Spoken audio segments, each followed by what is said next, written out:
አዲስ አበባ ውስጥ ስራ ተቀጥሬ አያት አካባቢ አንድ ሰርቪስ ቤት ተከራየሁ። ግቢ ውስጥ እኔና የቤቱ ባለቤት አንድ አዛውንት ብቻ ነው የምንኖረው። አዛውንቱ በጣም ደግ ሰው ናቸው። ዛሬ ምሽት ስልኬን ቻርጅ አድርጌው መኝታ ቤት ውስጥ ተኝቻለሁ። በድንገት የካሜራው መብራት ሲበራ አየሁ። ስልኬ በራሱ ጊዜ ፎቶ እያነሳ መስሎኝ ፈጠን ብዬ ተነሳውና ስልኬን አየሁት። ጋላሪ ውስጥ ስገባ ፎቶ ተነስቷል። ፎቶዎቹ የኔ ናቸው። ተኝቼ እያለሁ የተቀረጹ ፎቶዎቹ የተነሱት ስልኬን ካስቀመጥኩበት ከሩቅ ሳይሆን ካልጋዬ ጎን ሆኖ ነው። ስልኩን በእጁ ይዞ ፎቶዬን ያነሳው ሰው እጅ በፎቶ ጥግ ላይ ይታያል። ያ እጅ ደግሞ በደንብ የማውቀው እጅ ነው። በእርጅና የተሸበሸበና ጣቱ በትልቅ የወርቅ ቀለበት ያጌጠ ነው። ያ ቀለበት የቤቱ ባለቤት የአዛውንቱ ነው።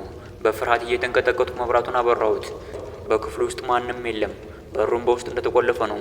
እንዴት ሰው በሌለበት ፎቶ ይነሳል? በሩ ተቆልፎ ሳለ እንዴት ገባ ብዬ ግራ ተጋባሁ። በሚቀጥለው ቀን ጠዋት ተነስቼ ቤቱን በደንብ መፈተሽ ጀመርኩ። ካልጋዬ ጀርባ ያለው ትልቅ ቁም ሳጥን ተስተካክሎ እንዳልተቀመጠ አስተዋልኩ። ስገፋው በስተጀርባ ትልቅ ቀዳዳ አገኘሁ። ቀዳዳው በቀጥታ ወደ ባለቤቱ መኝታ ቤት ይወስዳል። ቀዳዳውን ተጠግቼ ወደ ውስጥ ስመለከት ከውስጥ ድምፅ ሰማሁ። አዛውንቱ ከሰው ጋር እያወሩ ነበር። እንዲህ ይላሉ።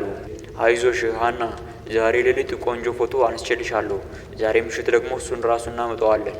በጣም ደነገጥኩ። ሃና የተባለችው ባለቤታቸው ከሞቱ 10 ዓመት እንደሆናቸው ጎረቤታቸው ነግሮኝ ነበር።